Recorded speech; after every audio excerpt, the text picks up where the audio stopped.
Yeah, so this is our fifth year of the International Creative Industries Festival, and 5 years feels like a really nice milestone. And it's really lovely that most of the team that were working on it then are still working on it now. So, as we gather at the start of a week that is utterly crammed with amazing programming from scholars and creatives, the incredible breadth and value of the creative industries is really writ large, as are the cutting edge research and rich partnerships in the creative industries here at Oxford Brookes. So, our theme this year is reflections across disciplines, realities, and opportunities, recognising that our role is to bring together and celebrate that incredible breadth and its societal potential, while also never shying away from discussions of the labour politics of the creative industries that make the realities of working in the sector challenging for so many, and reflecting on the ways that these varied cultural fields shape all of our realities too. So we have composers and casting agents, documentary filmmakers and digital creators, artists and archivists, and of course lots of brilliant researchers from Oxford Brookes. So the creative industries are broad and touch and shape our lives in so many ways, and we're proud to have all of these forms represented in the festival. Over the next 4 days, we have 11 events, 4 online today, and then 2 or 3 each day on campus, Tuesday to Thursday. So thank you to our 30 or so contributors and our hardworking festival organising team. That's James Cateridge, Miriam Johnson and Hannah Clean-Thomas. You can see they're all here in the little squares today. And also, I don't know if they're here, but our brilliant student interns, Hamid and Cyrus. And all of you in the audience, thank you very much for coming and supporting us. So please join us for as many of this week's sessions as you can. Please say nice things about us on the feedback forms that we'll be posting in the chat. And please join the network if you're not already a member, and sign up to our newsletter so that we can continue sharing our work and these conversations and building bridges throughout the year. And now I'm really thrilled to hand over to my colleague, James, who's going to introduce our first speakers today. Good morning, everybody. It's lovely to see you all here again. Yeah, I just wanted to go through a little quick bit of housekeeping. And the first bit you'll already have noticed, which I messed up, which is pressing record. The meeting is being recorded. So if you're not happy with having your image recorded and possibly posted to social media later, you can turn your video camera off. You can still communicate with us via the chat if you want to. You can feel free to introduce yourself in the chat, say who you are, where you're from. And also, if you do think of any questions for either of our panelists, I guess either for Olivia or for Matt during the session, then you can put them in the chat. We'll keep an eye on that and we'll come back to them at the end. So we'll definitely allow some time for a Q&A at the end. So do try and think of some interesting questions to ask our panelists. Yes, that's it. Just housekeeping done. I'm going to introduce our excellent panelists here today. So this is Olivia Zorab. Olivia is a composer, lyricist, songwriter, and TV producer-director. That's quite some set of hyphens there. But she now specialises in creating experiential music, composing bespoke audio adventures for real-world spaces, ranging from theme parks, children's theatre, and ballet to national equine dressage competitions. Her work for Paultons Park and Peppa Pig World, the UK's #1 family theme park, spans numerous areas from individual coaster queues and seasonal attractions, should have read this through beforehand, to larger themed areas, including the fully interweaving multi-orchestrated score of The Lost Kingdom, which is the newest ride and was opened as recently as May 2024. Phew. And then a second panelist, Matt, is senior lecturer in music at Brookes University. Matt's research on sound and music for film, TV, and video games has been very widely presented and published. He's also a founding member of the Sound on Screen research group here at Oxford Brookes, which runs major international conferences every other year. And he's recently established a brand new study group at the Royal Musical Association. Yeah, so that's the intros, and I will now hand over to Olivia to introduce herself. Olivia's going to play a video which illustrates her work and gives you a sense of her achievements so far. So thank you. Amazing. Thanks, James and Matt and everybody for the invitation to be here and kickstart the festival today. It's always exciting to be asked to talk about music and theme park music. Quite often it's sat in a room by myself thinking about how to do it. So I will do my best to answer your questions. I was just going to kickstart, like I say, I had the brilliant opportunity to meet Matt remotely earlier this year when we were both a part of the first ever All Ears conference, which was the first conference gathering people all to talk about music in theme parks. Something I'd always done but never really thought about. So that was a great opportunity. And we thought a good way to just kickstart the session today would just be to play. You've got a 10 to 15 minute presentation showing you around a bit of the park and how I created the music for it. And then Matt and I are going to jump into a bit of a Q&A afterwards. So I'll just line myself up to kickstart with that. Bear with me a second.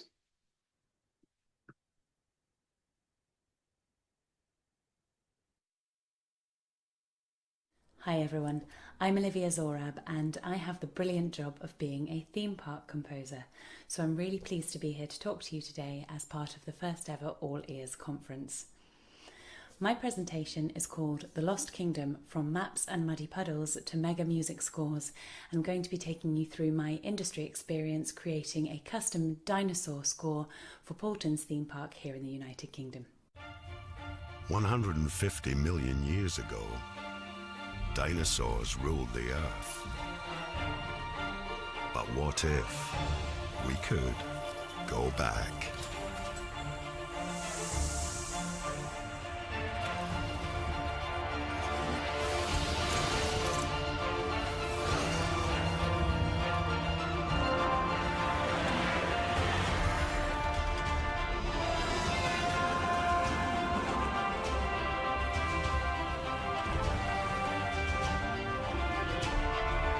Paulton's family theme park. Discover a dinosaur land like no other. Welcome to Lost Kingdom.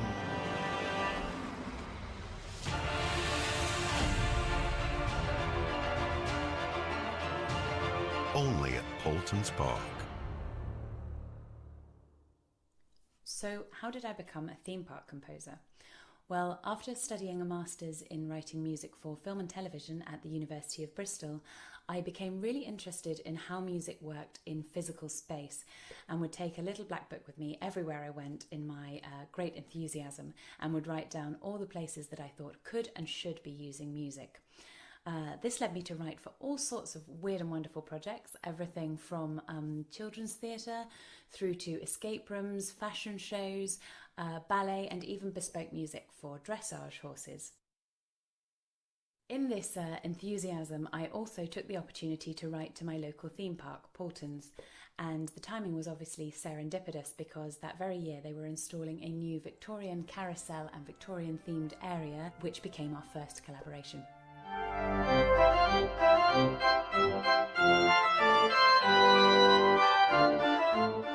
Following the success of the Victorian Carousel, Paulton's and I continued to collaborate and work together on a number of different areas as the years went on. We worked on things like seasonal editions of music that I'd already written for various areas, so for Halloween and Christmas, for example.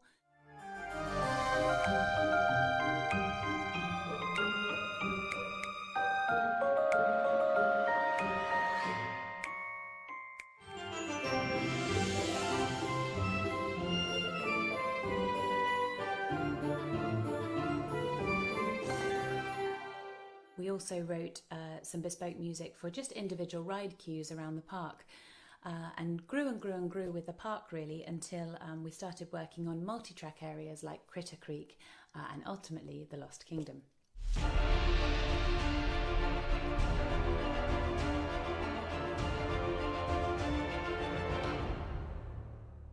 Well, the brief was simple. It was to create an exciting and engaging soundtrack for a brand new dinosaur adventure land here at Paulton's, while avoiding the T-Rex in the room.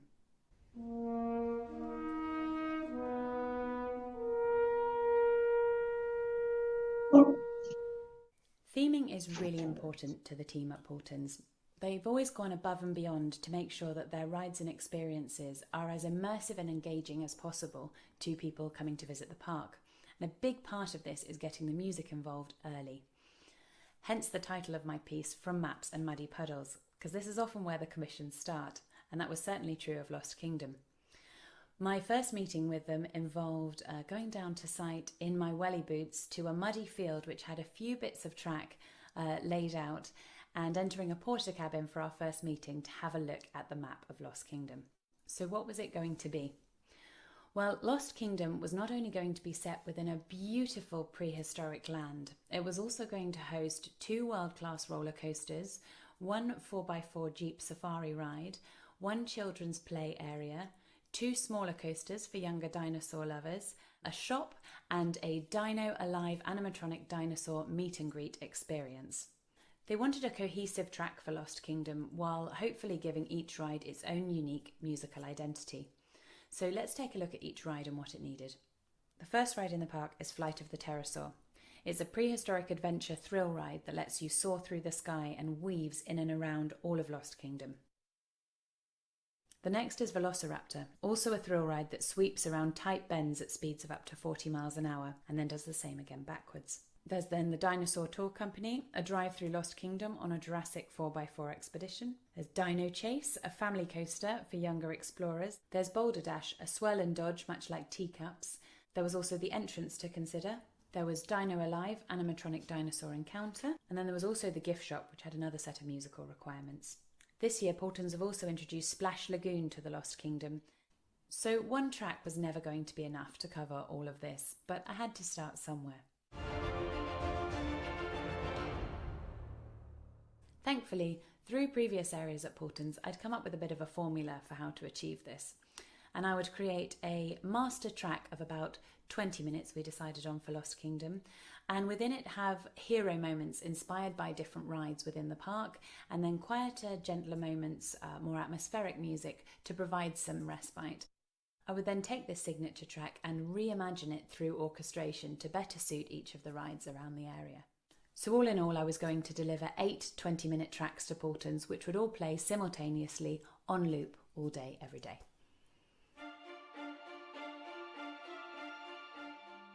So once the brief was signed off, it was time to write some music, and I began with the master track. We decided on 20 minutes based on the average queue time in the area, so that hopefully during one of the key ride queues you wouldn't hear the same loop twice. I chose a fully orchestral score for the Lost Kingdom. I thought it best represented the prehistoric landscape that we were set in, and obviously matched preconceptions of what dinosaur music should sound like. I created the entire piece in Logic using software instruments. This allowed me greater flexibility through the whole compositional process. I then faced the oxymoron of how to create memorable background music. I'm sure all the composers in the room can empathise. Part of every Paultons brief is please don't irritate the staff who have to listen to the track on loop all day, every day. The first hero moment was inspired by Flight of the Pterosaur. Pterosaur needed an adventurous and soaring melody and driving arpeggiating motifs to mirror the ride itself, which literally soars over you as you walk around the Lost Kingdom. Harmonically, many of the chords use notes outside of the diatonic key, which I thought mirrored the sense of wonder and adventure in a theme park when you look round the corner and there's always something new to see and something unexpected, and the chords here do the same.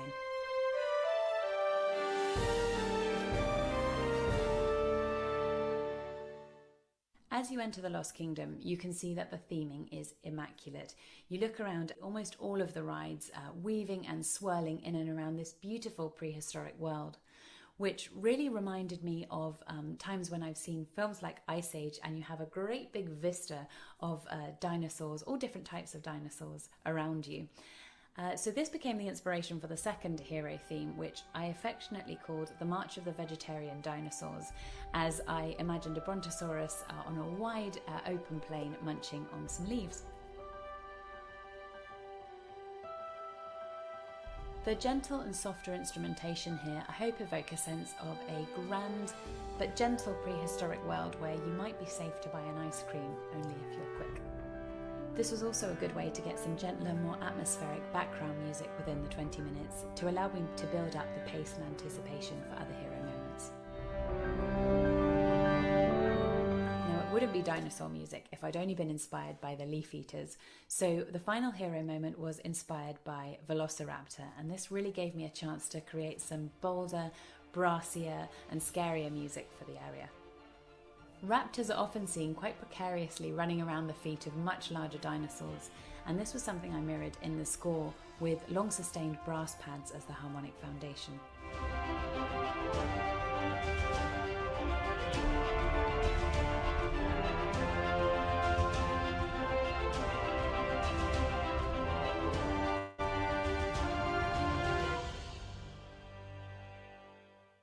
These hero moments make up the melodic, harmonic and rhythmic spine of the music for the Lost Kingdom, and when interspersed with a more atmospheric, gentler background music, made up the full 20-minute master track.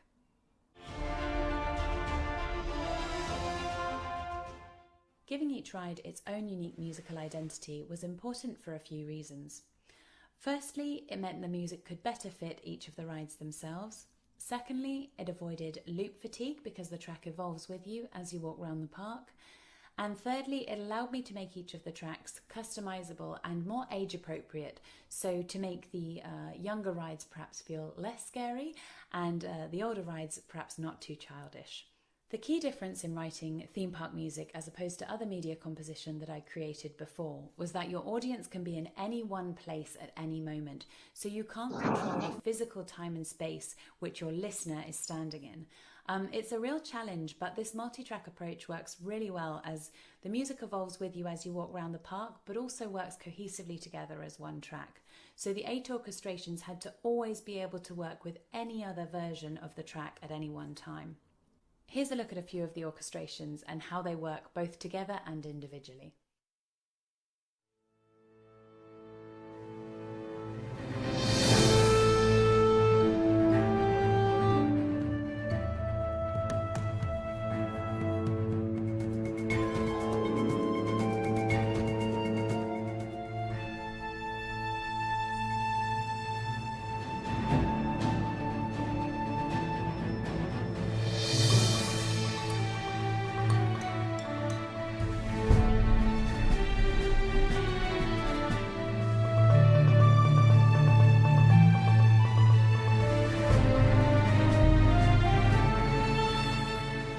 As you walk around the area, it's really noticeable that the music changes and evolves with you and really becomes a bespoke part of your audio experience, and this is one of its great successes. This year, I've been working with brilliant orchestrator Martin Higgins on a new area for Lost Kingdom, Splash Lagoon.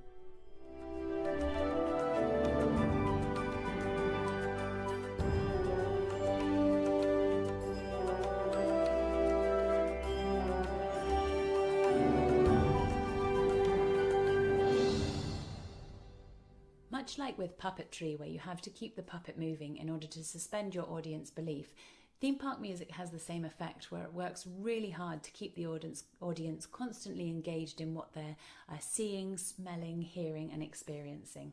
In previous areas, we'd even been able to use custom soundtrack to bring a ride generator room and things like that to life by putting a reimagination of the track through a speaker in a ride generator room and making it sound like a crazy professor's mad workshop, just using a reimagination, a little bit of orchestral technique and some sound effects. This is a really good technique for constantly making the park feel alive to the people who are walking around it.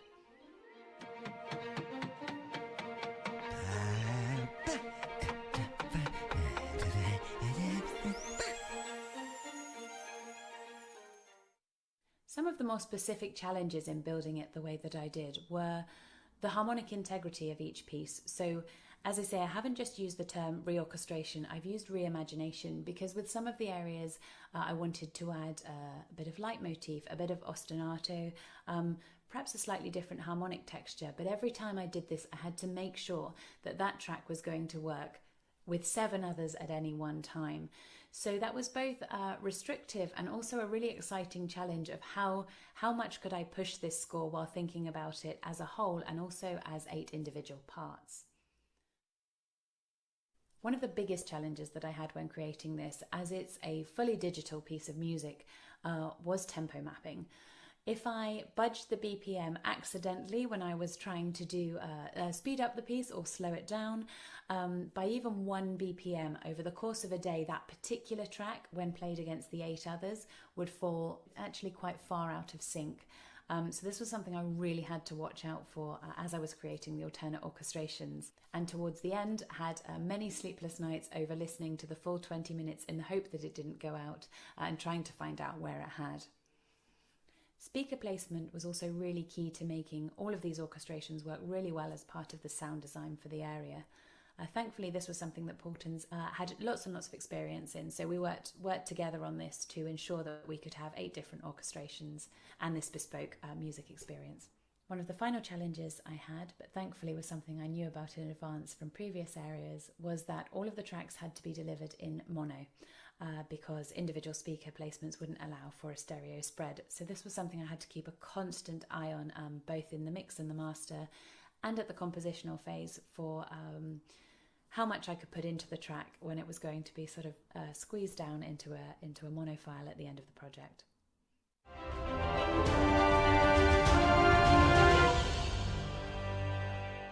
As well as the park itself, I had the great pleasure of working with Paultons on the national advertising campaign, which included radio, television and cinema. And we decided to reimagine yet again the Velociraptor theme tune so that the music experience of the Lost Kingdom started at home, not just when you entered the park. What if we could go back? So that's how I went from maps and muddy puddles to mega music scores and created the custom surround sound audio experience here at Lost Kingdom at Paultons Park. I'm off to ride some rides.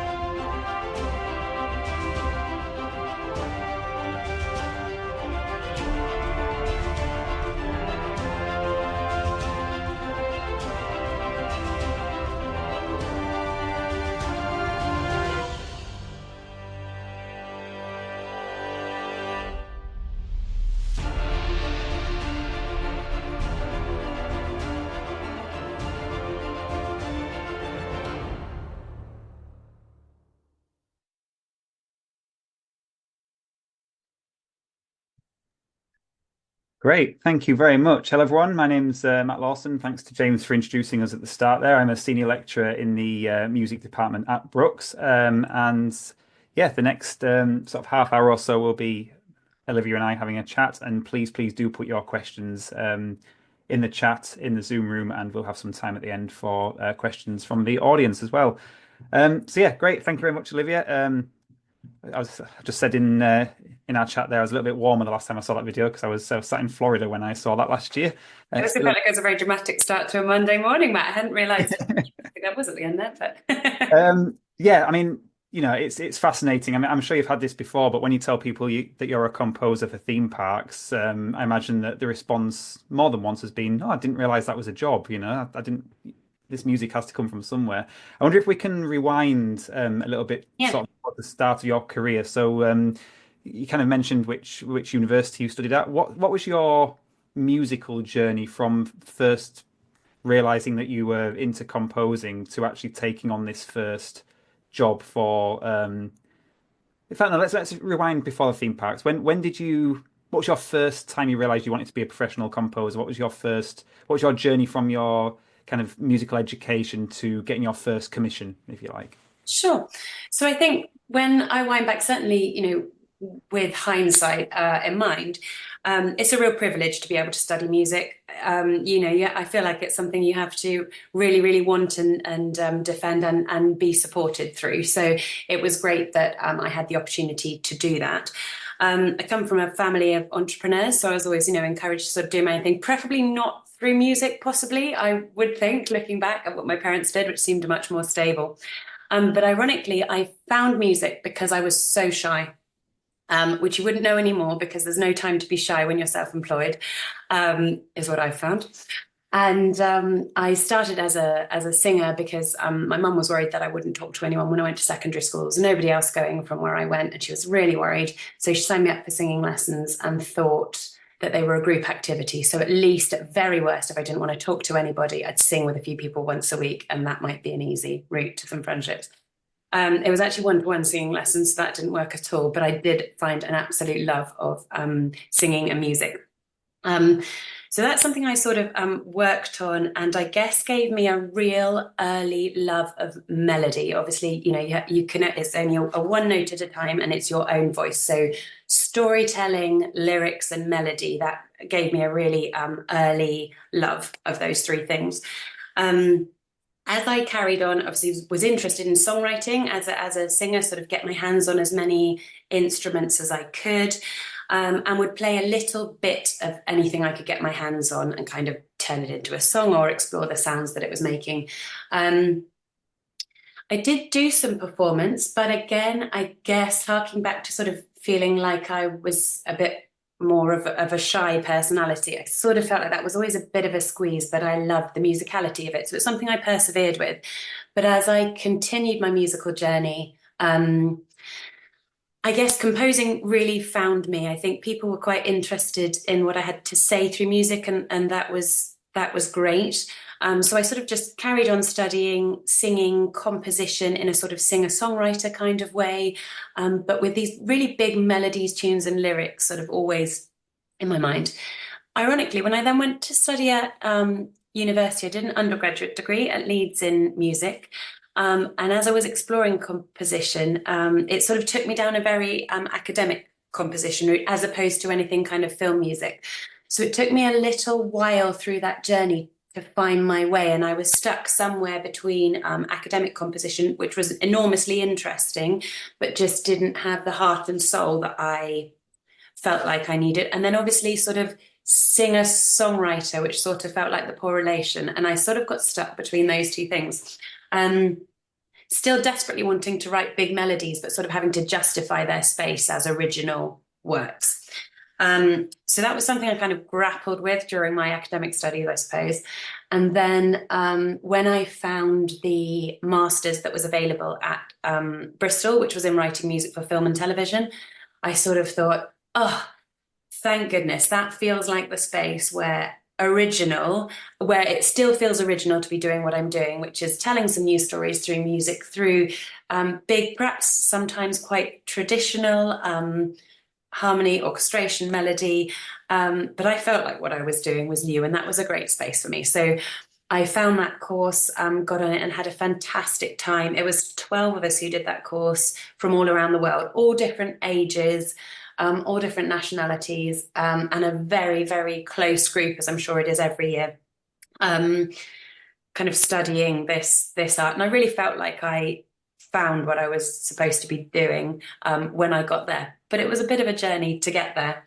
The one thing from my family background I was really interested in was this sort of entrepreneurial aspect. So even though people expect you to be kind of crazy creative because you're ultimately now a theme park composer, I do have my crazy moments, but it's really important to me that if you want to write music for yourself, that's absolutely fine, and that's a really good creative journey. But selling music is an entirely different ballgame, which is, I'm sure, something we'll come on to discuss. So that was a really key part when I was going through. Something I never lost was that I don't expect people to buy something they don't like.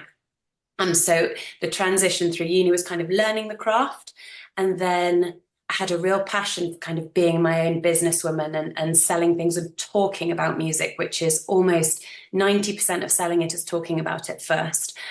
So all those skills, ironically, from being shy and not liking performance, I had to kind of really dig deep and turn myself into somebody who could not only write music, but sell it. And theme park music, to come back around to the end of the question, I thought sounded as good as you did. I literally went after it because I thought, how do I distinguish myself? I know I can do it. I know media music. If somebody comes up and asks me to do it, fantastic. I know there's a lot of people who want to do it. And more, the more that technology becomes accessible, the more people there are doing it, which is a great thing, but makes it, difficult to kind of sell yourself and why you. So you have to ask yourself all of those questions and go about selling it. And I thought theme park music was a fantastic point of difference if I could get hold of it. So it was very much, for the purposes of this festival, it was very much on purpose that I went after that among all of the other crazy things that I was doing.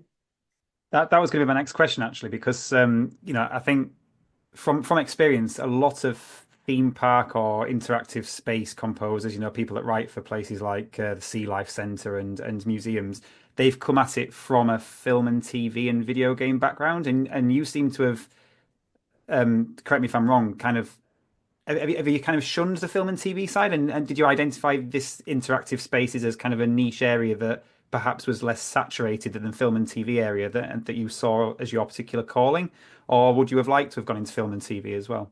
I think I sort of saw it as a way there. I've never really separated them. I think, if depending, unless you really feel you've got a niche as a composer, I think it's really good, particularly with what's to come, to be really open to just being a media composer. And there needs to be like a bit of a brighter term for that somehow, because I feel like it's, one of those, oh, we don't talk about it too much, just sort of like a music tech student. And I always love music technology, so that really suited me. But somewhere between that kind of songwriter space that we've been discussing and everything, I think you just need to know what it is that you can write and give. And then there's quite surprising places that fits. So no, I think I was going after all of it, Matt. I was incredibly lucky to get even one bit of sort of theme park music early on. And, the Victorian Carousel wasn't as exciting as ultimately Lost Kingdom. And I'm sure I wouldn't have been speaking in Florida, and meeting you if I'd just done a piece of carousel music. So again, it was a timing thing. But I've done loads of other things, because you were talking about theme park music today, but in and around that, that's been a brilliant journey to open up some really interesting conversations and work with people. And certainly that's been a catalyst for me to nobody asking, well, can you write music? Do you really know how to write? Are you musical? Do you just sit on a computer and, press some buttons and it just makes music? Or can you make something that sounds like this? All those things that will all come across quite often. I don't think I felt excluded from it. I think it's still something that I do. Certainly, when we were speaking last week, movie musicals has become an enormous thing that I have ended up doing as part of that. So, and I think video is absolutely essential. Now, I feel like I can't even write a song anymore, Matt, unless I'm prepared to produce a video with it. Spotify alone as a release isn't really enough anymore in an age that we're kind of scrolling with the sound off, is predominantly how people are capturing video these days, absorbing content these days. So I don't see it as something that I don't do. I certainly do, and don't see it as something that I won't do.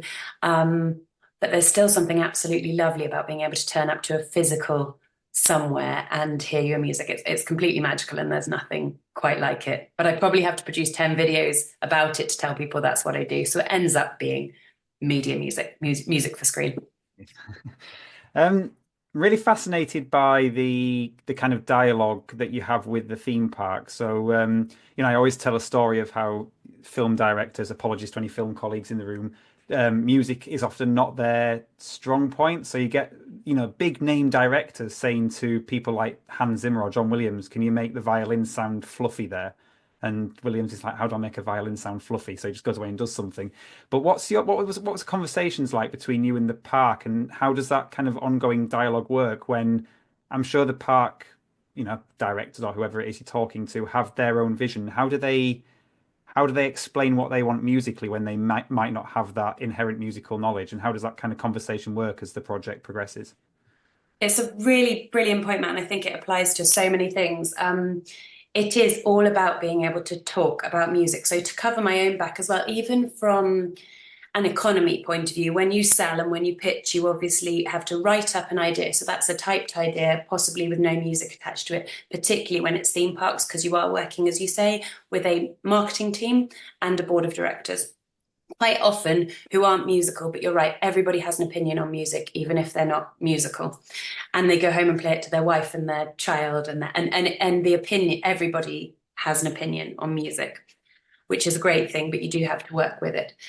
So the way that I personally, it's not necessarily how to do it, but the way that I personally deal with that is, work with great people. And if a relationship isn't working, I think be honest about that. Definitely try and find ways around it, but you'll find people it's great to work for who like what you're doing and who feel it fits their product, and you'll find people who don't. It's a hugely subjective space. So that's absolutely fine, not to be able to creatively connect with people, particularly when they're not creative. However, if you're trying to sort of bridge that gap and work out if there's anything there, a written brief is absolutely essential to me. It also comes into how you price something, because if you're not getting there within 3 drafts, you've used up all of your cost and time of thinking about something, of developing it, of finding some physical, emotional space, soul space. It takes a bit of soul to come up with these things, even if you're doing it commercially. And if in 3 drafts I find you're not getting there, it's enormously expensive and a really tedious process to get to the end.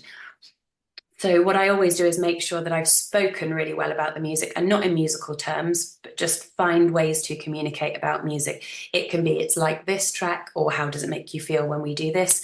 And I refine that to a written brief that they understand as a marketing brief. It's got no music in it. It doesn't have, and it sounds like this. It might have some visual references. It might have a bit of rhyme, a few, sort of like a mood board, I suppose. And then a really specific written brief of what I am going to deliver them. We're going to do 3 1-minute drafts. You can listen to all 3. They'll be entirely different. Tell me which one you like, and we'll start developing that from there. And then communicate, like I did in the video, about how I'm going to build the track from there. That's enormously important. And I personally make sure that that's signed off before I write a note of music. So talking about music in a space to make people feel comfortable with who you are and what you can deliver, not necessarily with a marketing team in an over-passionate, over-creative way, but in a very factual, I will deliver it on time and on budget as well. And it'll be something enormously creative, and I've got these fantastic ideas, and let's work on these. And that's really important to me. Then it comes down to the 3 sort of draft tracks. And I guess in the meantime, if I'm not working on anything, another good point in that, when you say about Hans Zimmer, is if you're practicing writing, what I used to do was, if I was writing a little bit of a song or something that I might never use, I used to have like a bowl of sort of adjectives or phrases or inspiring things, and pull one out and try and make the music like that, because I have been asked to do that a lot of the time. So can we have this but more chocolatey? And you're like, do you know, chocolatey isn't a musical term? And then it's up to you as a composer to try and understand a musical term, a non-musical term, and apply it. So that's a really good thing that you can practice to enable you to talk about music. And that works both ways. So you understand it as a composer when a client comes to you and says chocolatey, and also, there are words you can use back to a client, and you go, oh, do you know what, they might not understand a specific musical, a leitmotif, but there's definitely something else that I can say from that pool of adjectives to help communicate with them. Great. My next question is around the loop fatigue, because I've visited the parks, lucky enough to do so when I was in Orlando last year, and I could tell a few of the staff members, particularly the ones that were working on rides like It's a Small World, their will to live had almost gone by about 10 o'clock. It's the same 16 bars over and over again.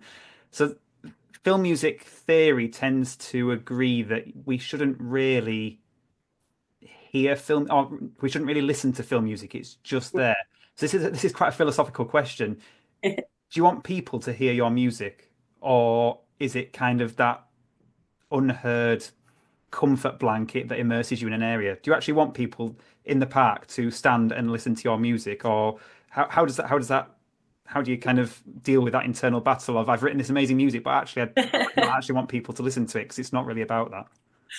It's so true. So I think in theme parks, it's obviously a bit easier because there's so much going on. When you walk around there, you're a part of something that you're proud of. So you really feel like a team player on that. The real difficulty as a composer is you cannot not hear your own music. So in truth, whether it's a film, whether it's a piece of theme park music or anything, you never know if people can hear it or not, because you know every note. You might have listened to it in the car on the way, secretly or not secretly, however, but you absolutely know every part of your own music. Of course, you're enormously proud of it. For me, it's sort of ebbs and flows. When I go, it's amazing that I can sort of turn up there and know that I wrote this and that. And sometimes that actually is part of the problem, because I've written for so many areas there that sometimes I can hear 2 different areas that I've written for. And I sort of experience the same as the staff. I also, as I'm local to the park, I work with a lot of people who work there as a teenager. And when they find out that's what I do, it's not all too friendly a transaction. One of my colleagues in my TV producer hat on used to run one of the rides. So we are friends, but, it's a bit hit and miss. No, I think it comes back to what I was saying, I suppose, earlier about selling music. if you want to write something because you really, really want people to hear it and you feel you have something to say, then fantastic if you can sell it. But I personally don't expect to. It's about being part of a team. As soon as you want to make it something commercial, you have to understand that there's lots of creatives, potentially lots of academics, lots of marketing, lots of investment people, all heavily invested in the project that you're doing, and you become a part of a team. So you're a cog in terms of making it work. If people feel it but don't hear it, great. I have done my job. But as I say, it is a complicated one because you never know, even when you're, running a final pass on a film, you just can't not hear it. So it's a constant battle. I'm not really sure where you win on that one, Matt, but maybe get someone else to listen and see if they feel it right. Yeah, absolutely. I've got to mention, you mentioned it, the dinosaur in the room. I'm really intrigued as to whether that was firstly your own compositional thought process, because if you ask someone to imagine some music with dinosaurs, people are going to go to Jurassic Park 99% of the time. So two parts to this question. The first one is, how did you avoid being inspired by such a famous film theme in Jurassic Park and John Williams? And secondly, was that part of the conversation with the park that you had to, yes, it's a dinosaur area, but this cannot be Jurassic Park? Was that actually part of the conversation with the park in terms of avoiding copyright issues and things like that? Absolutely. And it was never given to me, quite often. Even I was watching the John Williams documentary actually the other day, which is fascinating. And when even a composer like John Williams is given things that says, can you write something that's like this, but not this? So that's prevalent across the entire industry, all the way up to John Williams. And it comes into what we were saying earlier about talking musically or non-musically with people and trying to communicate about music before anything exists.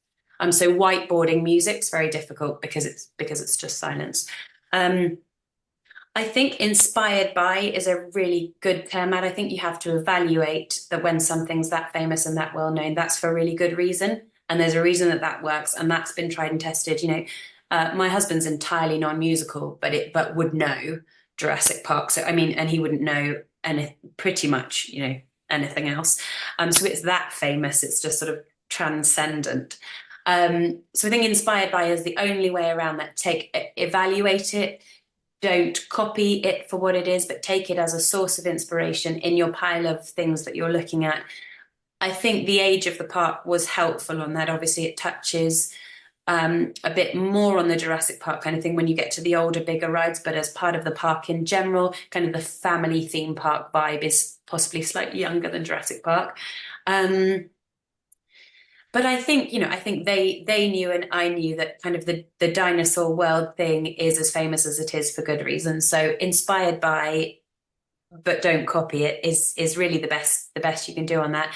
And then once you kind of start something and you just have that in your pool of things, you're looking at what are the rides going to be, and you have your own ideas about that. And sometimes you can't go as far with your own ideas because dinosaur music's been so prescribed. So take the great things, take that everybody expects it to be a fully orchestral score, and don't try and mess with that, because that I felt like was a battle that I didn't even need to fight, but wasn't going to all the way up, as you say, sort of through to marketing, board of directors, and then within the park, you only get one shot at people walking in there and feeling like, oh, it's a dinosaur world. So yeah, it's, inspired by, but don't copyright it, and then carry on with your own thing. Usually, it's only kind of a few notes before you get started. It's a kind of blank page moment, and then you sort of claim your space, I think, as the creative process starts to go along. Great.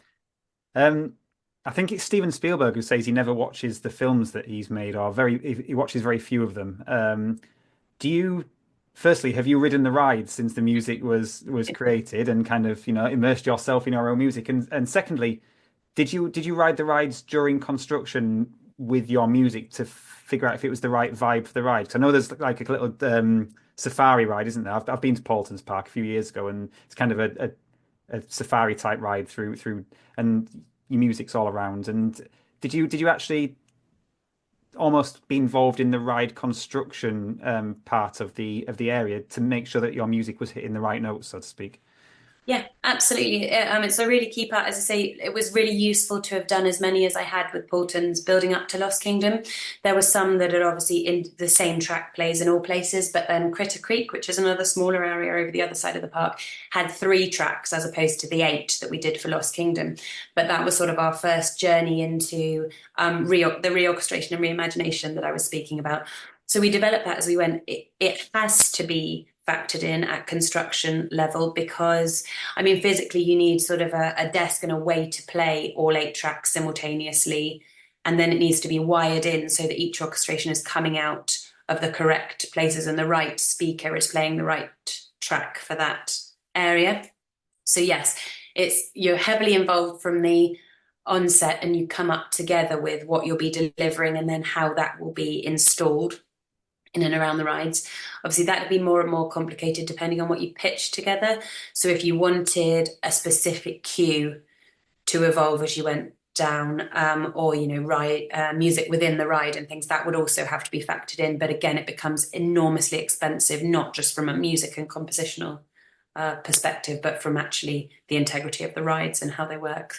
And delay and all that sort of thing, and your own music competing with itself. So you have to keep sort of simplicity and deliver how it's going to be delivered in mind. So we work very much together on that. And then yes, best day of my life every single time is going down for sort of a music testing day, and it's literally just me on the rides, possibly with like a friend, just so that I don't feel as silly. And going around a few times, sitting on various points, kind of fake queuing, so walking really slowly, checking it's all going to work. And then the same again for press day, which is always a really exciting one. So that's when they kind of start to get people in and get a feel for it. And all the way along, you've got a chance to do tweaks until then. But obviously even the processing power of rendering out these eight fully orchestral tracks all the time so that you can edit them, it gets a bit complicated depending on what you want to edit. So you hope it's fixed by press day, otherwise it's really stressful.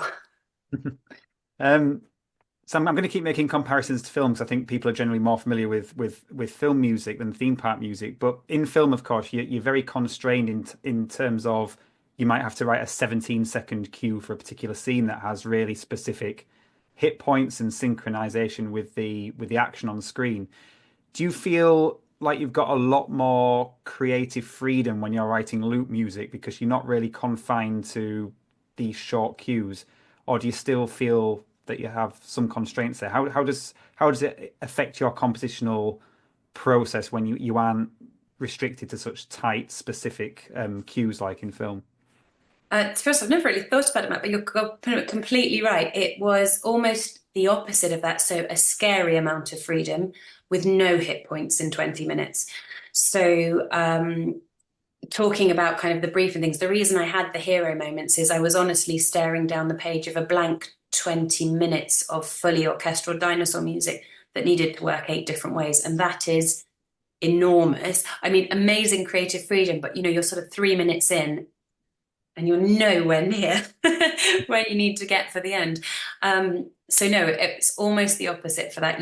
What's really nice about it is you can fully develop and stretch those gorgeous like melodic moments. So you can really do a really nice, without sort of tempo ramping it to fit, a really lovely, 4-bar phrase that actually finishes and doesn't need a crazy key change at the end that you then have to work your way back from and all sorts of things like that. So it was an amazing freedom. The restriction more came in the reorchestrations when you feel like you've already heard it and you'd really like Dino Chase to be really childish with all these crazy different kind of harmonies and things going on, and you can't do that because of the risk of that sort of cross-pollination with the other tracks. So it was more restrictive that way, as in sort of longitudinally working against itself became the restriction, but it certainly wasn't a restriction in time. I think if I wanted to carry on to 30 minutes, they would have been fine with it, but I just couldn't have coped with the deliverables. I probably could have written more, and certainly looking back on it now, it's nice. So last year, sort of coming back to it after a while and rewriting for a water ride and reorchestrating it kind of again was really exciting. It was nice to work with somebody, my wonderful colleague Martin, on that as well, to sort of bring some fresh ideas and energy into it, because it's a big project to open up and it's a bit scary when you double click it. So no, not restrictive at all in the same way, a glorious freedom and also a lot of blank space. Wonderful. Can I talk about setbacks? Yeah. Not to drag the mood down or anything, but obviously anyone in the creative industries will have setbacks. Have there ever been any times when someone you're working with has said, no, I don't like that, that's not going to work? And how do you overcome that when you've kind of, even if it's a first draft, when you've, like you said, bared your soul to a project a little bit and they've come around and say, actually, that's not what we're looking for at all? How can you just talk through how you deal with that? Yeah, of course. It always hurts, is the truth. You can't, and you know, you can show that to a greater or lesser degree. Even if I go in with exactly what I've said, which is I don't expect to sell something people don't like to listen to. It's enormously subjective. All of those. You've still worked really hard, and it is very exposing. It's sort of that like naked on a stage moment when you deliver it, and there's no way of getting around that. It's part of what it is, I guess, to care that much and to have a passion in it. I've always found really good solace, certainly in my musical training, and other composers having said exactly what I'm saying now. So even my lecturers, some fantastic lecturers at Bristol, and to be honest, all the way through my journey, them having said, oh, you know, I did this whole amazing BBC wildlife series, and the theme tune they wanted is this sort of really like rubbish one I had in my back pocket that I just delivered because they wanted 3 options, and they had these 2 great ones and this one that I really didn't like, and that became the theme tune for the whole thing because that's what everybody wanted. And I think sort of just knowing that other people go through that too is really helpful, because you can feel like it's that you're not good enough as opposed to it's not right for the project. So if you can find a way to separate those and just tell yourself each time, which is what I do, it wasn't right for the fit, rather than it's sort of not good enough. That's enormously helpful. You know, finding places for your spare music to go is also, you know, a good thing. But I guess just treating everything like a learning curve. And I think sometimes it works both ways. Some people can tell you something isn't right, or maybe even say it isn't good enough. And sometimes you know it isn't, you just can't get there. You're given a brief and you can deliver something, and that's where sort of practice and the craft and things come into it. But again, what we were speaking about earlier, you know, having really good client relationships. So once you start to get there, people who you're working with know what you deliver, and that's why they come to you in the first place. That starts to really bridge that gap. Then it's on recommendation or something they've heard, which obviously enormously helps as a start. But getting going is always difficult, whether you're well established or new. Yeah, it's not right rather than it's personal is probably the best way that I get over that. Yeah, right. Just a couple more questions for me, then we'll open it up to the chat. Could you speak a little bit to what it's like to be a woman working in the creative industries, and kind of that work-life balance and trying to break into an industry that sadly has traditionally been very male-dominated? Yep. It definitely has been, and it definitely, you know, still is. It's got a way to go though it's really getting there. I've never found it prohibitive to me doing anything to be a woman in space. I think one of the greatest things that I've done in parallel to being a composer is also pursue, you know, videography, kind of film and television as a counterpart to the career. Partly because it's sociable, and partly you understand the industry that you're going to be working into in a kind of non-creative way. That helps bridge some of the accessibility gaps. It's an ongoing journey, Matt. I mean, we've spoken about it. I have a 3.5-year-old and a 9-month-old at the moment. As they get older, you know, it's enormously exciting to be in this field and to start to think, oh, when they go to school, they're going to say, my mummy writes dinosaur music, you know, that's magical. Or my mummy made a TV series about this. And I think what's hard as they sort of start to listen to that now is just for a while where you've got very young children, and you're a woman in the industry, there is this sort of career dip that you go through to sort of claw your way up. There's also a big debate that's not for today, but about you know, support for self-employed women during maternity leave. That's an enormous gap in the market that you don't really notice until you get there, and is enormously under-supported thing. You're sort of told, be a woman, do your own thing, go at it, and then it gets to maternity leave and you think, oh my goodness, there's really not any support here. And then obviously in the creative industries as well, that's a complication.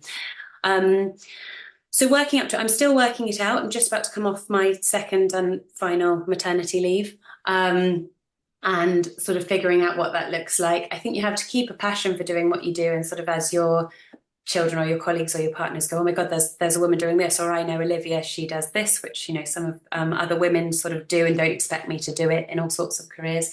And your children start to say that's what you do. You need to make sure that you keep that as what you do.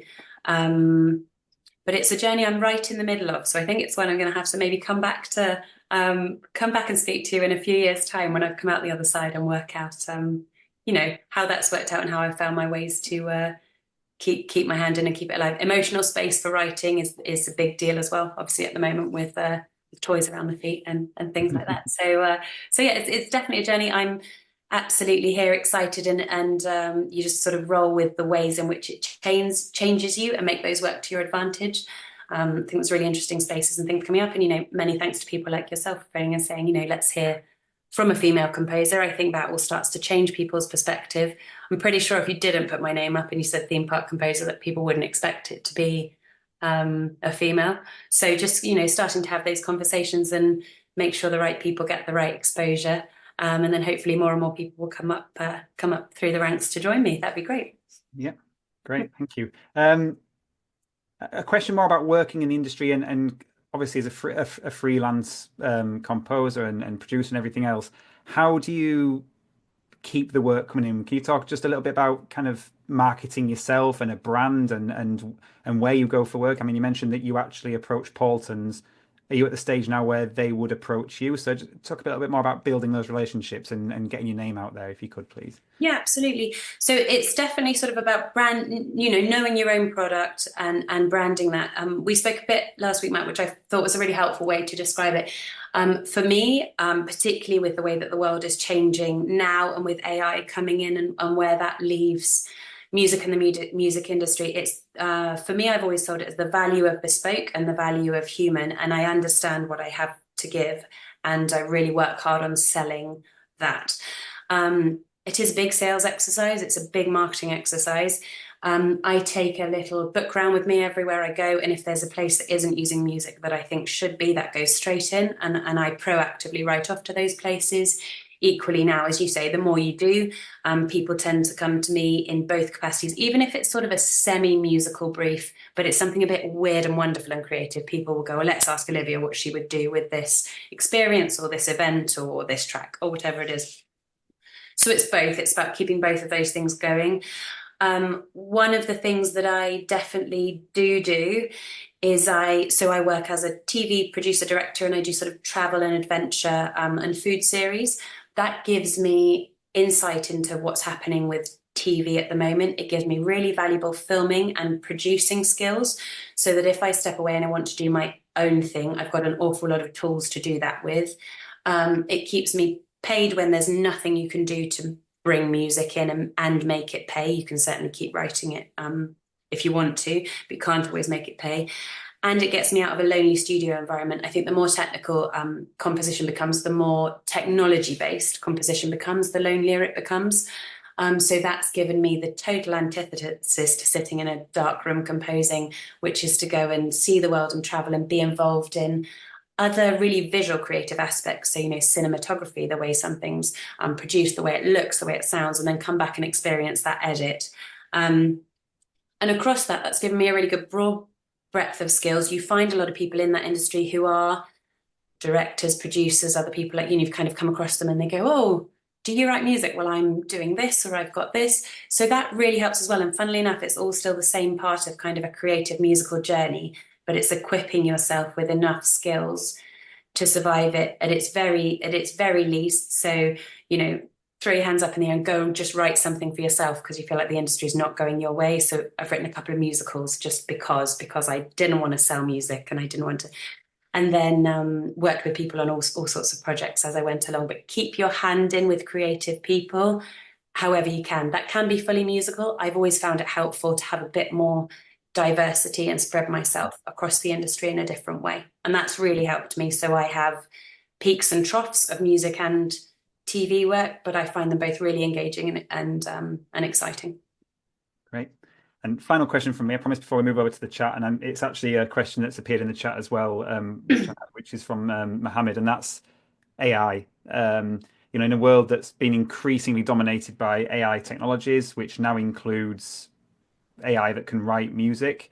Yep.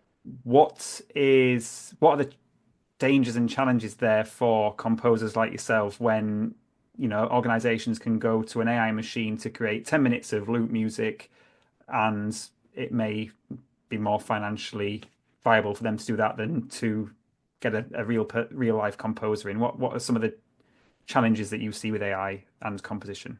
Yeah, definitely.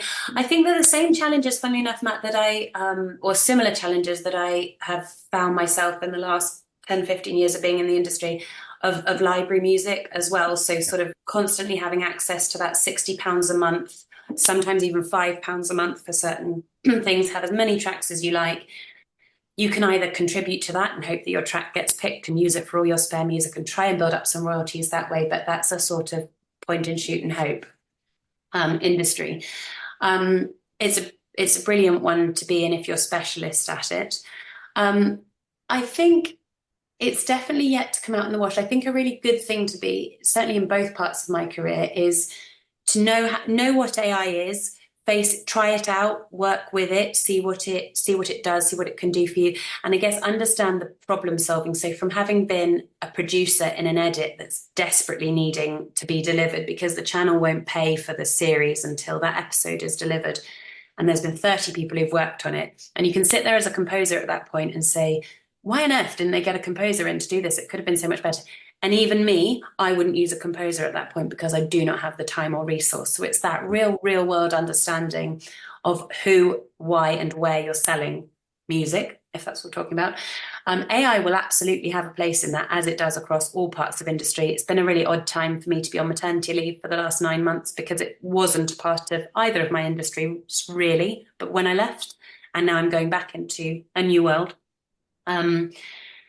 So it's got a place, it's got a purpose. I still think it's going to need to be used by people who fundamentally understand music. I mean, I've used it for sort of image generating and things as a test while I've been off to keep my hand in, and it doesn't understand the things that it's getting wrong time and time over at the moment. That's not to say it won't get better, but I think the best use of it is for it to be used by professionals. I still think the sort of people that I work with aren't, at the moment and for a while, going to be able to go on a website, type in, for all the reasons we've just said about communicating, using musical terms, turning it into what they want it to be. They're still going to need a catalyst or a composer, hopefully, or certainly somebody musical to even work with AI to make it work as an accessible tool. So I don't think it's a need to be on one side of the fence or the other. I think it's understanding your own value, the value of bespoke, and hopefully a spring back to people buy from people, or people like to work with people. And then I guess just addressing the question up front and working out whether there's a place for it in composition. We've already come a long way, as we say, with Lost Kingdom. I didn't use any live musicians. I would have loved to, but there wasn't the time or budget. And it's something I keep having to change, and I can't phone a live musician every time. I need to, change your edit to sort of one note or anything. So we're already a long way down the sort of technologies there, and it's there to stay. For me, I'm going to try really hard and understand the value of bespoke, keep writing for myself, keep my own creative integrity, and understand what it is that I have to say. Keep attempting to sell that, I guess, until maybe nobody wants to buy it anymore. It becomes so easy for people, and perhaps wait for the backlash of somebody just wants to work with a real composer sat at a piano. It's still my fundamental belief that if you're any form of songwriting ought to sound as good, fully orchestrated with all the tools that we've got in AI. If you're sat at a piano playing a great individual melody, it should still be a great melody. It doesn't mean that AI can't produce that, but I feel that that's a great place to start. That's where I intend to keep my integrity, and I'm interested to see where AI takes us. Certainly think it's got a place for some people. And I guess none of us know where or what that is just yet. Yeah, great. Thank you. Yeah, it's one of those, isn't it? It's like maybe in creative industries, don't necessarily see it as the enemy, but something that we can embrace and add to our professional practice to enhance what we already do. Yeah, great. That's all the questions for me. I'd like to offer some time for questions in the chat. I know there's been a few. I'm going to pass over to James to kind of facilitate those questions if I can. So thank you very much. Any more questions, please do pop them in the chat. This time now is yours until 11:30. So over to you, James. Thanks very much, Matt. Yeah, there's been some really interesting questions coming up in the chat, little discussions and debates going on. Yeah, just sort of building on what we were talking about in terms of the balance between AI and new original composition. Ziggy said, when I visited fun fairs and theme parks, I found many resort to using pop songs as soundtracks or well-known classical music or film pieces. So is there a worry that original composition will fade out in favour of pre-existing music, and what's the best way to combat this? And then there was a comment from Faye further down the chat. Faye Anderton said she actually thinks original composition in theme parks is a growing area, and big theme parks like Merlin, Universal and Europark are using companies like Immerscore much more. I hadn't heard of Immerscore, I just looked it up online. They've got a big flashy website to create unique film music. So people are interested in this, the balance between pre-existing and original, and how that's working in the industry at the moment. Yeah, it's a really interesting question. I think, it's this industry, it's definitely in theme parks. Another place that it's massively prevalent, if not even more prevalent, is in musicals. So obviously the jukebox musical is a huge thing now, and that's a journey that I've been down, musicals and film musicals, where how on earth do you get both an original concept with original songs through when there's things like a jukebox musical, which is guaranteed sort of bums on seats in the crude way that everybody puts it. Anything you have to physically get people to musically is a real challenge these days, and is even more of a financial risk if it's original. I think it comes down to, again, the question of purpose. What's it for, and what are you trying to achieve? If you were there not competing as a composer, but genuinely as the client going, what does this area need? I think sometimes perhaps that is a song that already exists, because when people walk in, you want them to know it's this, and that song particularly fits. And there's nothing necessarily wrong with that. I don't think you can compete in a space to provide original if it's not the best thing for the area. You can't make that work. So you need to find those people who do value original and bespoke and want to talk about that, and that is from the client or from the director or from the content creator. One of the real difficult things about being a composer is you're never the content creator, and unless you're obviously writing a song from scratch, which is just going to be an audio file, which, as we've said, is hard these days to get just an audio file out there. You always rely on a content creator, so you can either become a part of the content creation and then create music for your own content, or work with great content providers who do want to say, we're in the studio with Olivia this week and we're working on this, and and make some videos about that and talk about it. I as I say, I don't think it's about competing with it. For me, I do take my little black book around. I do see original music in a lot of fantastic places. I work with a lot of brilliant people who hugely value working with someone to create something bespoke, but it's not right for everywhere. And what is Immerscore? Is that a big? Do they have pre-existing music, or do they also commission original music? Do you know? No, I think they're a series. There are about 5 or 6 original composers who work for them. I think they are all men, so maybe I'll write to them and say, do you fancy a female coming to join the team? But no, they do fantastic stuff. Again, what's really interesting in terms of what we've spoken about, I think if you look at them, as we say, James, they've got a really flashy website and they communicate a lot via video content of what they're producing. So it is all a big lesson and an exercise in marketing to survive as a composer in a creative industry. So be a content creator in as many ways as you can, and find great people to work with who can go out. If you can't film, find somebody who can go out and film with you and love. I work with some brilliant videographers who happen to love musicals and came to a show once and filmed something, and then I've worked with them for years because you're a brilliant partnership, both visually and audibly. So find those people or become those people, just to make sure that you have enough of a platform to keep talking about what you do and why it's important. Yeah, sorry, if I can just say something about Imerscore. I actually use them in lectures as an example of the glass ceiling for women in the industry, because I think they've got their entire portfolio of stuff on their website, and I think the only woman on there is the accountant. So, Yeah. but yeah, and there's also, I've spoken to a couple of other theme park composers, and they kind of feel threatened by Imerscore because they very much have the monopoly on. I think they're based in Germany, so I think in Yeah. certainly mainland Europe they seem to have basically taken over with this. It's kind of like Hans Zimmer's studio, where they employ lots of composers on a kind of consultancy basis, and they get like 95% of the commissions over there now. But yeah, big flashy website. That's apparently what all you need. I mean, I've never spoken to them, so you know, personally, they come up in the conference, actually, Matt and James, and that's sort of the first time I'd really come across them. I think I have a few times, and I think if there's someone like that where people know, you know, they've got kind of a Spotify account where you can go and listen to theme park music.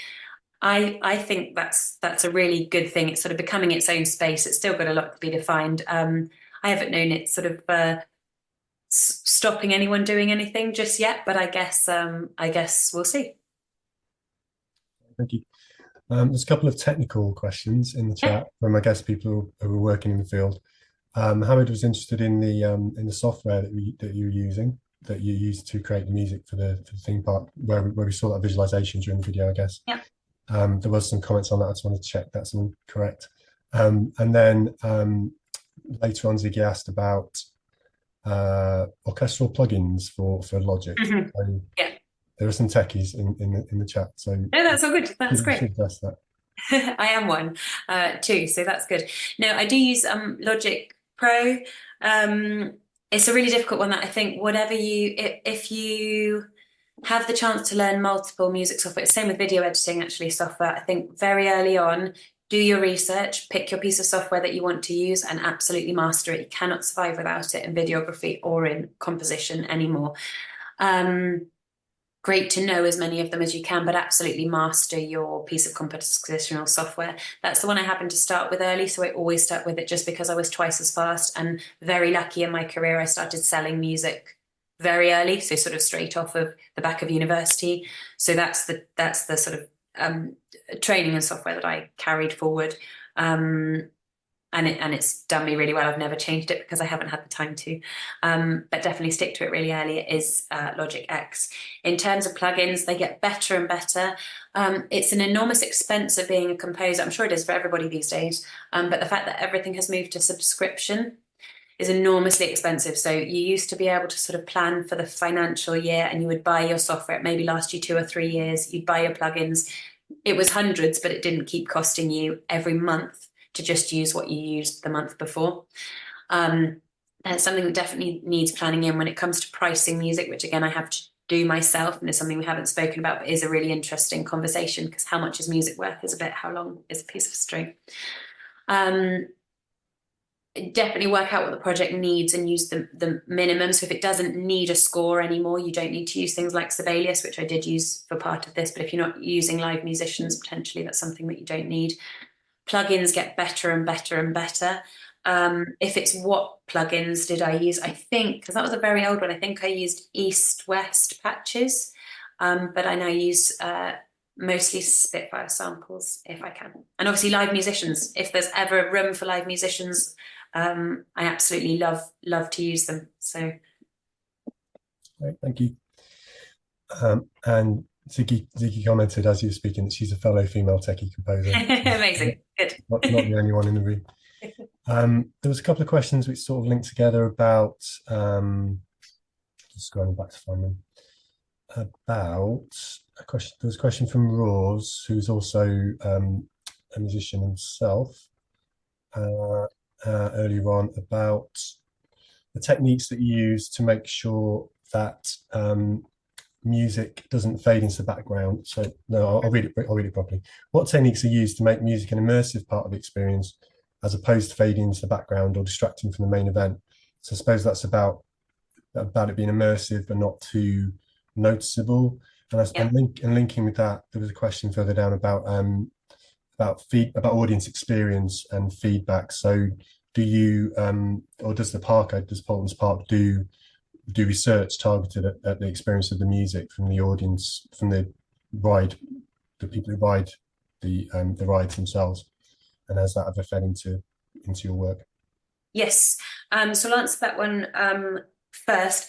It's very much, I think in the original thing, they certainly with Paultons, this is just my relationship with them. From a marketing perspective, they do an awful lot of research. They rely on me as the music professional in quite a big way for these projects. So I'm very much the sort of composer come musical director of the area, if you like. So they would rely on my expertise and knowledge in creating something that achieved the things that these questions are talking about. And then that's something that we sort of sense check as we go along. So again, as I said about press day, that's a really good chance for multiple people to come in. It's generally sort of well-established members of the press, celebrities, and their families. So there's a lot of people who've heard it. But by the time it gets played in the area, it's been here, there, and everywhere, and scrutinized an awful lot. So through marketing is where we get our original briefs and ideas, then refine those, really mark them up, make them super glossy demos before they go to any sort of board of directors, because it's amazing how much a demo can catch you out if it doesn't sound immaculate. You know, you can't say anymore, it's going to be like this. It has to be like that very early on. It's again an enormous upfront expense of creating now, but unless you're working with someone who's super musical, where you could sit and whiz something out on the piano and say it's going to be great, and they go, yeah, I know. It's not the case anymore at all. So it's a big time expense up front to get your demos really good. In terms of testing that immersion, yeah, it goes through, it's sort of sense checked as the area is being built. So it's constantly tested, listened to. Again, we use a lot of video footage. So there's usually renders of how the ride is going to ride before we actually get to it. Or sometimes the ride already exists somewhere in Europe and you've got like a similar GoPro POV, which is really helpful. So you can play that as a video as you're composing and sort of feel how you're going to feel when you're writing it.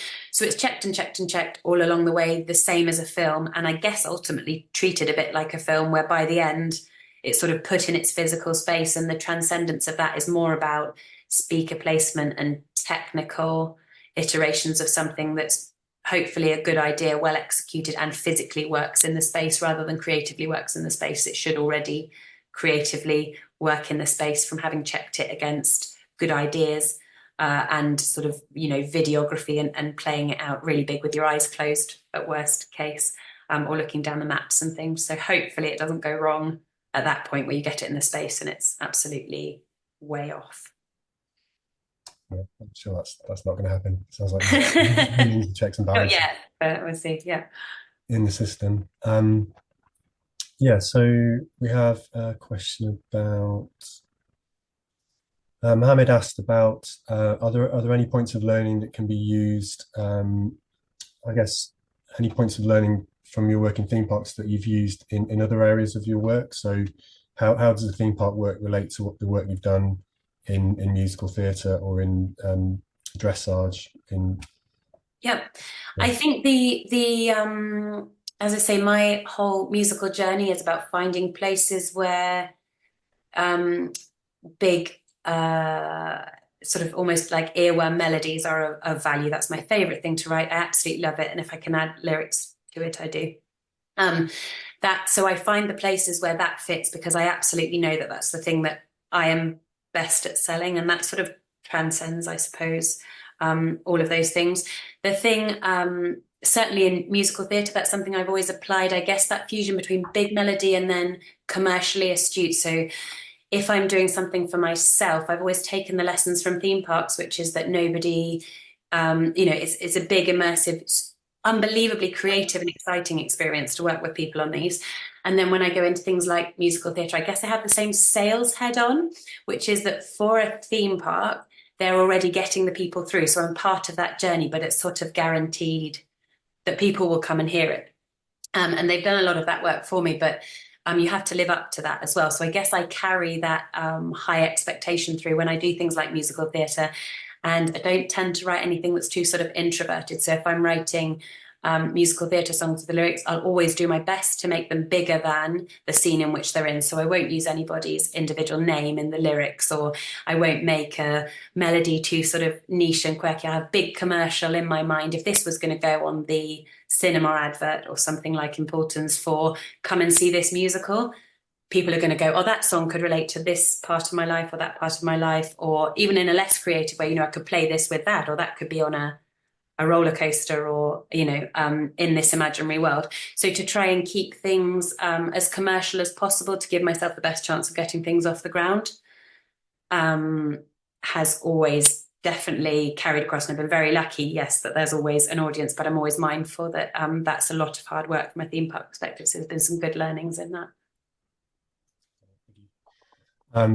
Matt, you had a question which was also echoed by Roars. Do you want to ask that yourself about?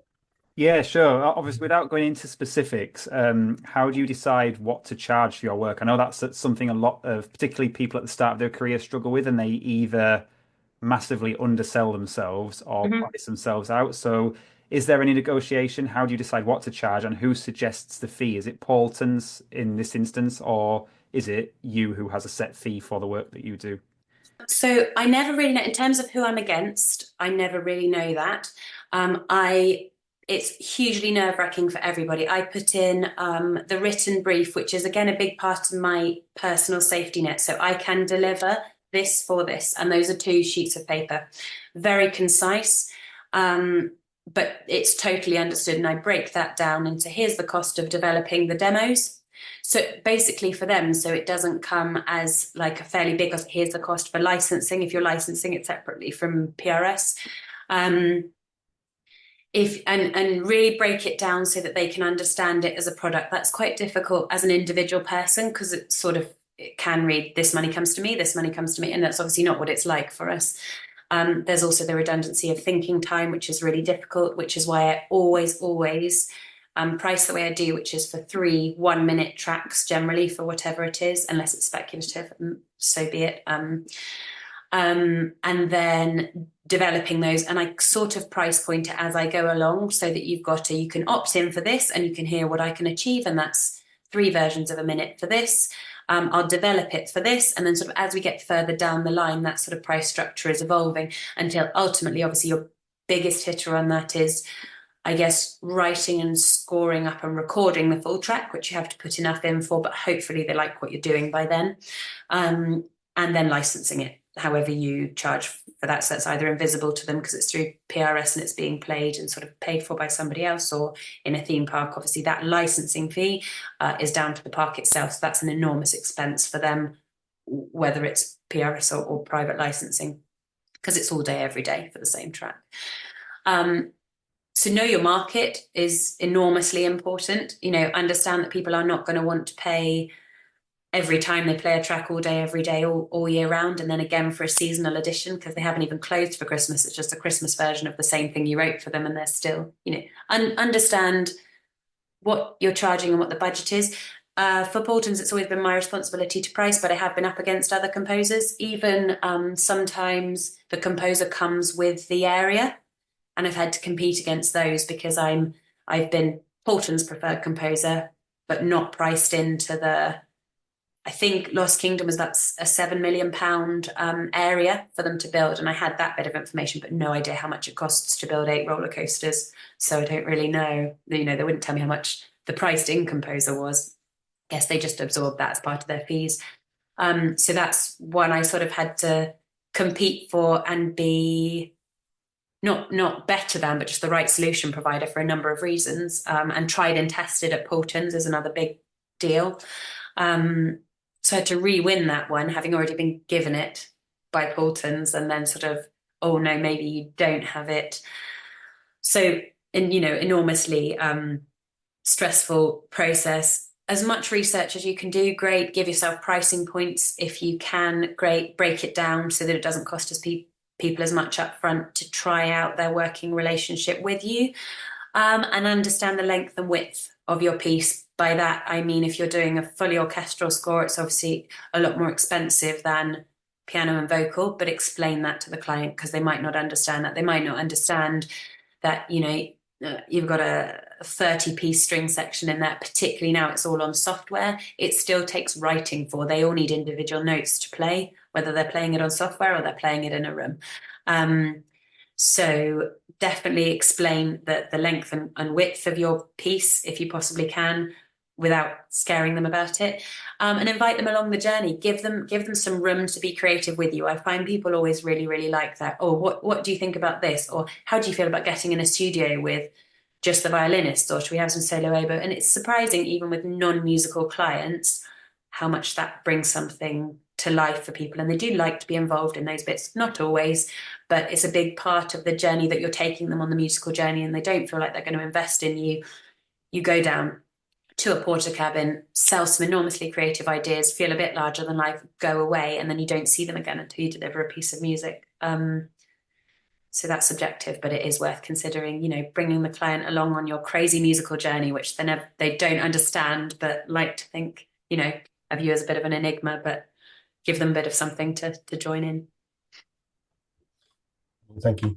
I guess one final question from Roz asks about, do you have any tips for creating earworm melodies?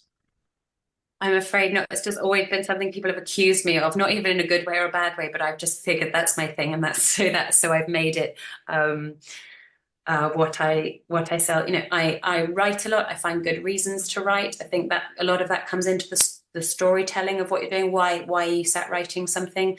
It's never going to be good if you aren't sat down knowing that. So I'm doing it for a client, or I'm doing it for this brief. Don't just write without a good idea of what you're hoping to achieve. So go and find some inspiration, go and read a story and write something off the back of that. Do something completely different if it's not coming to you.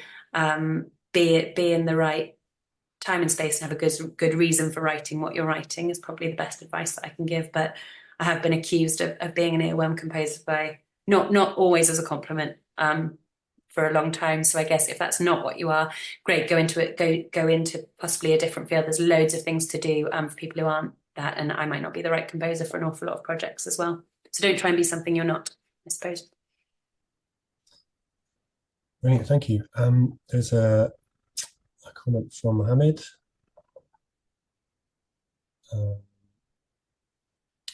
Whether it's not opera, how do you compare theme park future performances and costs with festivals? Do you want to explain that, Mohammed? Do you want to unmute and briefly comment on that? Or guess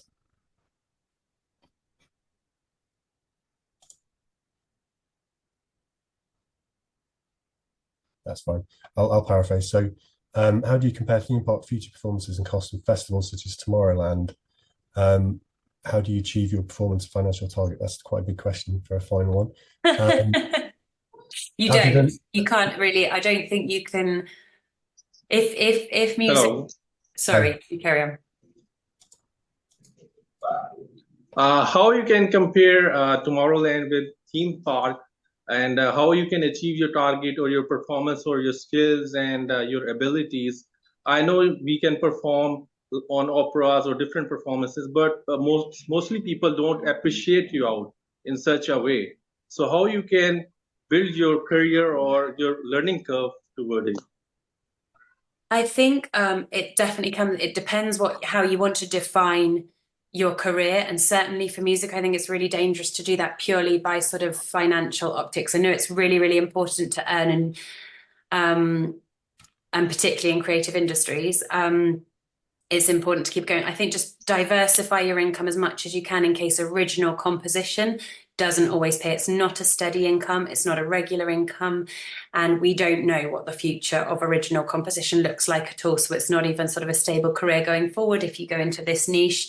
I think we really have to see where AI plays out and redefine everybody's value for music before we can apply how and where we all fit into that. I've never expected to earn money from writing music. I've asked the question. Some people say yes, some people say no. Actually, there is a huge difference between a theme park and being an artist performing on international level. Mm-hmm. That's what I mean.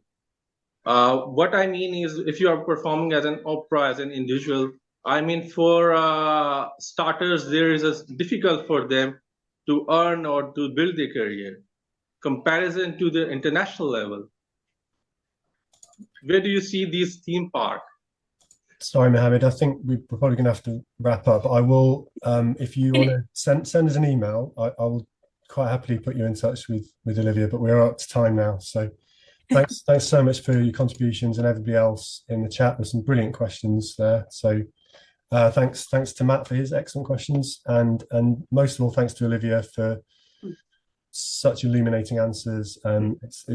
I think it's really clear to see the value of working with real people here, because there's no way AI could have been so interesting about the work for an hour and a half. So thank you so much. Thank you. A pleasure to be asked to talk.